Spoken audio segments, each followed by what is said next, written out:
એપીએમસીની ટીમની મોટી કાર્યવાહી દમણથી આઈસર ટેમ્પોમાં લવાતો વિદેશી દારૂનો જથ્થો ઝડપી પાડ્યો। બાતમીના આધારે અટલાદરા સ્વામિનારાયણ મંદિર પાસે વોચ ગોઠવી પોલીસે શંકાસ્પદ ટેમ્પોને અટકાવી હતી। તપાસ દરમિયાન ટેમ્પોમાંથી અંદાજે 25 લાખ રૂપિયાનો વિદેશી દારૂ મળી આવ્યો। પોલીસે ટેમ્પો સહિત કુલ 35 લાખ રૂપિયાનો મુદ્દામાલ જપ્ત કરી ટેમ્પો ચાલકની અટકાયત કરી। આરોપી અને મુદ્દામાલે અટલાદરા પોલીસે સોંપ્યા। દારૂનો જથ્થો કોને પહોંચાડવાનો હતો અને સમગ્ર રેકેટમાં અન્ય કોણ સામેલ છે તે અંગે તપાસ તેજ કરવામાં આવી। બારડોલીના તાજપોર બુજરંગ ગામે મોટું માટી કૌભાંડ સામે આવ્યું। સરકારી જમીનમાં ગેરકાયદે માટી ખનનને લઈ ભાજપ નેતા અને ઉપસરપંચ રાહુલ કોકણી સહિત 6 આરોપી સામે ગુનો દાખલ થયો। દંડની રકમ ન ભરવા પર ખાણ ખનીજ વિભાગે ઉપસરપંચ Rahul Konkani, horizon construction company અને જિગ્નેશ આહિર સહિત 6 લોકો સામે ફરિયાદ નોંધાવી છે।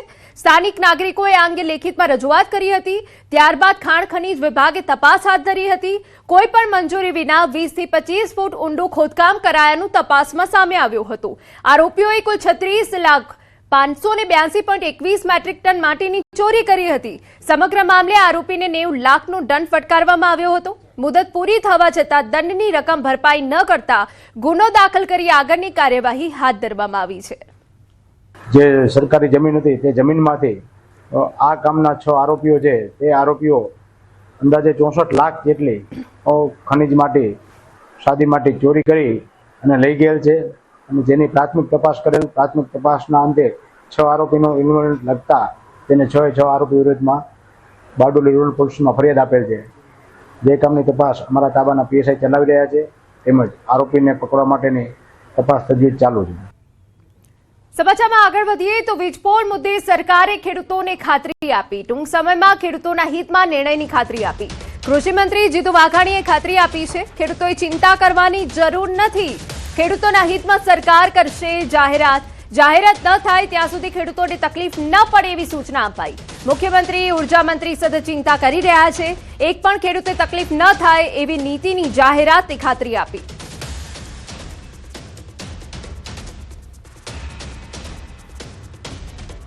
ખેડૂતો મુદ્દે જીતુ વાઘાણીનું મોટું નિવેદન। નામ લીધા વિના કૃષિ મંત્રીના વિપક્ષ પર પ્રહાર। અમારા માટે ખેડૂતો પ્રોપગેન્ડા નહીં, પ્રાથમિકતા છે। ખેડૂતોના પ્રશ્ન પર વાઘાણીએ સંકેત આપ્યા। સમસ્યાના સમાધાન કરવાનું કામ સરકારનું છે।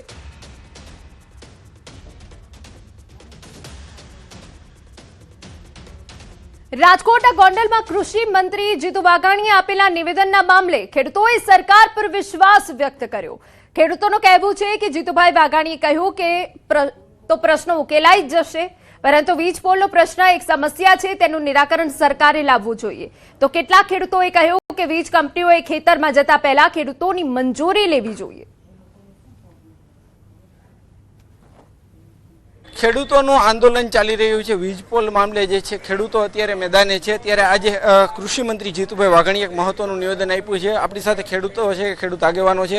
શું કહેશો, આ નિવેદનને તમે કઈ રીતે જુઓ છો? જીતુભાઈ જે ખાતરી આપી છે કે સરકાર વીજ પોલનો પ્રશ્ન ટૂંક સમયમાં ઉકેલશે, એવું લાગે છે કે જીતુભાઈ કરી આપશે। સરકાર એની સાથે રહેશે અને બધું મેળે કરી આપશે। વીજ પોલ આવે એની પહેલા ખેડૂતને જાણ કરવી પડે। ધારો કે શાંતિ રાખવું હોય ખેતી કરવા માટે તો વીજ પોલ વચ્ચે નડે, બળદ હાલી ન શકે। આજે જીતુભાઈ છે કૃષિ મંત્રી એને ખાતરી આપી કે પ્રશ્ન ઉકેલાઈ જાય, તમને વિશ્વાસ છે ઉકેલાઈ જાય? હા, એ કહે છે અત્યારે કે આ પ્રશ્ન માટે અમે તમને મદદરૂપ થશું, એટલે અમને એની ઉપર વિશ્વાસ છે હાલમાં।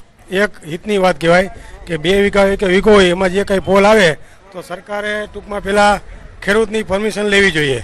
કોઈ પણ કામ કરતા પહેલા સરકારને ખરેખર પરમિશન લેવી જોઈએ। કૃષિ મંત્રીએ જે નિવેદન આપ્યું છે તે બાદ કે ઉકેલાઈ જશે તેમને આશા છે, અને જે કોઈ આંદોલન ચાલી રહ્યા છે તેને લઈને પણ કે ખેડૂતોનું એક મતમતાંતરો જોવા મળી રહ્યા છે।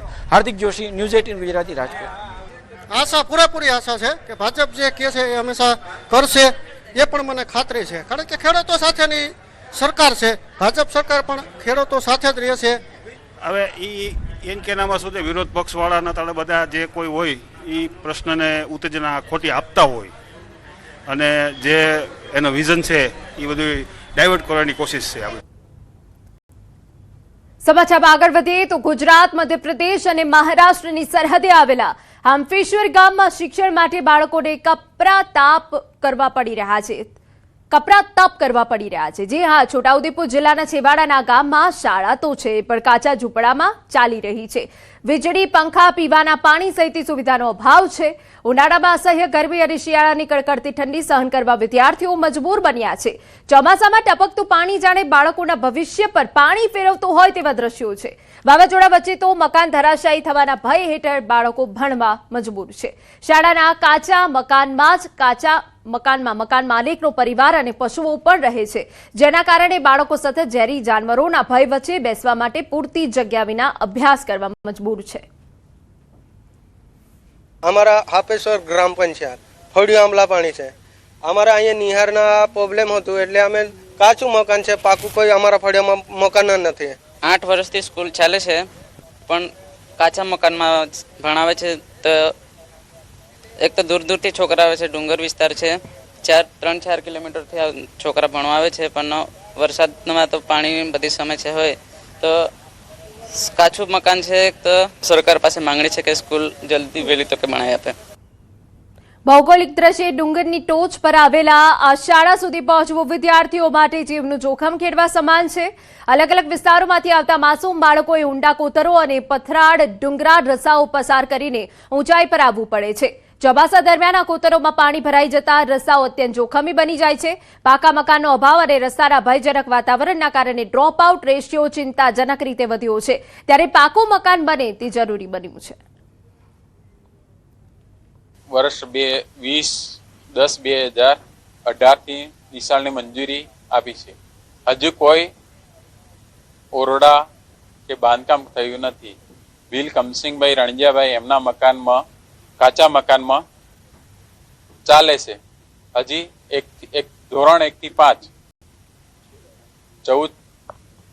5 ની સંખ્યા 14 છે. દુઃખની વાત એ છે કે શાળા માટે નવું મકાન છેલ્લા 8 વર્ષથી મંજૂર થયેલું છે, છતાં તંત્રની ઉદાસીનતાના કારણે હજુ સુધી પાકું ભવન બની શક્યું નથી. જે ઉદાર વ્યક્તિએ બાળકોનું શિક્ષણ ન બગડે તે માટે પોતાનું ઝૂંપડું આપ્યું છે, ત્યારે સરકાર તરફથી કોઈ ભાડું પર ચૂકવાતું નથી. શિક્ષણ વિભાગ આ વિલંબ પાછળ યોગ્ય જમીનની અનુપલબ્ધતાનું બહાનું ધરી રહ્યું છે અને ગ્રામ પંચાયત જમીન ફાળવે તેની રાહ જોઈ રહ્યું છે. અધિકારીઓ જમીન સંપાદન ન થયાનું કારણ આગળ ધરી બચાવ કરી રહ્યા છે, જેને લઈ ગામ લોકોમાં રોષ ફેલાયો છે. ત્યારે તંત્ર બાળકોના ભવિષ્યને લઈ ક્યારે ગંભીર બને છે અને શાળાના નિર્માણનું કામ ક્યારે શરૂ થાય છે તે જોવું રહ્યું. સદર શાળાની જમીન સત્વરે પ્રાપ્ત થાય અને IORA ઓનલાઈન કરી અને જરૂરી કાર્યવાહી કરવા માટે તાકીદ કરેલી છે. એ સંબંધિત જે અધિકારી અને જે આચાર્યશ્રી છે તેને પણ અમે રૂબરૂ બોલાવી અને આ બાબતે જમીન પ્રાપ્ત કરવા માટે સઘન કાર્યવાહી હાથ ધરવા માટે અમે એમને પત્ર દ્વારા પણ કરેલી છે. ગુજરાતનું છેલ્લું ગામ એટલે હાફેશ્વર, જે છોટાઉદેપુર જિલ્લાનું કવાંટ તાલુકામાં આવેલું છે અને ખાસ કરીને હાફેશ્વર ગ્રામ પંચાયતની હદ વિસ્તારમાં આમલા ફળિયું જે આવેલું છે કે ત્યાં 1 થી 5ની શાળા આવેલી છે. આપણે જે તસવીર બતાવવા માંગીશું, જે આ કાચું મકાન જે છે એ જ શાળા છે. આમ તો આ કાચા મકાનની અંદર બાળકો બેસીને અભ્યાસ કરે છે અને ખાસ કરીને બાળકોને અહીં આવવા માટે ઘણી મુશ્કેલી નડી રહી છે, કારણ કે રસ્તા કાચા છે, મકાન કાચું છે અને શિક્ષકને પણ આવવા માટે ઘણી મુશ્કેલી નડી રહી છે. આપણે જે તે તસવીર બતાવવા માંગીશું, કાચું બિલકુલ મકાન છે, નાળિયાવાળું મકાન છે. વાવાઝોડું આવે તો આ ક્યારે મકાન ધરાશાય થઈ જાય તેનું નક્કી નથી. આ જે બાળકો, શિક્ષક, પરિવાર, તમામ લોકો ભયભીત છે કે ક્યારે આ મકાન ધરાશાય થઈ જાય તો બાળકોનું શું. અહીંના લોકોનું કહેવું છે કે સિટી લેવલે સારી અદ્યતન AC વાળી શાળાઓ હોય છે, અમને AC નથી જોતા પરંતુ પાકું બિલ્ડિંગ તો બનાવીને આપો તેવી આ વિસ્તારના લોકો માંગ કરે છે. હવે ન્યૂઝ 18 ગુજરાતીના અહેવાલ બાદ તંત્ર જાગે છે કે કેમ અને આ વિસ્તારના આદિવાસી બાળકોને શાળા મળે છે કે કેમ તે જોવું રહ્યું. સેજબ ખત્રી, ન્યૂઝ 18 ગુજરાતી, છોટાઉદેપુર. સમાચારમાં આગળ વધીએ તો પોરબંદર જામનગર હાઈવે નજીક આવેલા પ્રખ્યાત બરડા ડુંગર વિસ્તારમાં ગેરકાયદેસર ખનનનો આક્ષેપ સામે આવ્યો. રાણાવાવ તાલુકાના લધાધાર બસ સ્ટેન્ડ પાછળ છેલ્લા 4 મહિનાથી કોઈ પણ મંજૂરી વિના ડુંગર ખોદવામાં આવી રહ્યો હોવાનો સ્થાનિકોનો દાવો છે. કુદરતી સંપત્તિ સમાન ડુંગરને મોટા પાયે નુકસાન પહોંચાડવામાં આવી રહ્યું છે, છતાં તંત્રની કામગીરી સામે સવાલો ઉભા થયા છે. એક તરફ બરડા પંથકમાં વન્યજીવોના સંરક્ષણની વાતો થઈ રહી છે, તો બીજી તરફ કુદરતી વારસાને નુકસાન થતું હોવાના આક્ષેપ છે. ડુંગરના જે ગુંડાઓ છે એ ડુંગર કોતરી રહ્યા છે અને ખનીજ ચોરી કરી રહ્યા છે.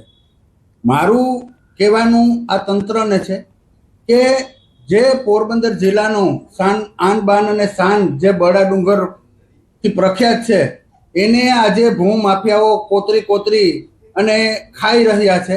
છેલ્લા જે નિયમો આવ્યા ને ઈસીની પરમિશન આવી ત્યાર પછી લીઝની પરમિશન બંધ થઈ છે, પણ અગાઉ જે ખોદાયેલો જથ્થો હોય એ નિકાસ કરવા માટેની પરમિશન બીજી ઘણી બધી મિનરલોમાં આપણે આપતા હોય છે, એ પ્રમાણે એને અપાયેલી છે.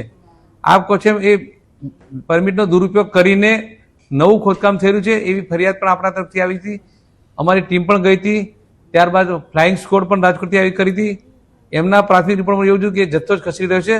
પોરબંદર જિલ્લાના રાણાવાવ તાલુકામાં આવેલ જે લધાધાર બસ સ્ટેન્ડ છે તેની પાછળ આપ જોઈ શકો છો કે આ જે ખનન જે છે તે ખનન થયેલા જે દ્રશ્યો છે, ડુંગર જે છે બરડા ડુંગર વિસ્તારમાં આ જે ડુંગર જે છે તે ડુંગર ખોદાઈ ગયેલો આપ જોઈ શકો છો કે મોટી માત્રામાં ડુંગર છે તે ડુંગરને ખોદી દેવામાં આવ્યો છે. અહીં મહત્વની વાત એ છે કે ખાણ ખનીજ વિભાગ અને કલેક્ટર દ્વારા જ્યારે પૂછવામાં આવ્યું તેમને ત્યારે તેઓ એવું જણાવ્યું હતું કે આ જે મંજૂરી છે તે માત્ર જે જૂનો જે ખનન કરેલો જે જથ્થો છે તે ઉપાડવા માટેની મંજૂરી છે તે આપવામાં આવી હતી, પરંતુ અહીં આપ જોઈ શકો છો કે જૂનો નહીં પરંતુ એ સિવાયનું નવું જે ડુંગર છે તે મોટી સંખ્યામાં મોટી માત્રામાં ખોદી નાખવામાં આવ્યો હોય તેવા દ્રશ્યો છે સામે આવી રહ્યા છે. અધિકારીઓ છે તે શા માટે આ જે ડુંગર ખોદાયો છતાં પણ ઢાક પીછોડા કરે છે તેને લઈને અનેક પ્રશ્નો છે તે સામે આવી રહ્યા છે. પ્રતિશ સિલુ, ન્યૂઝ 18 ગુજરાતી, પોરબંદર.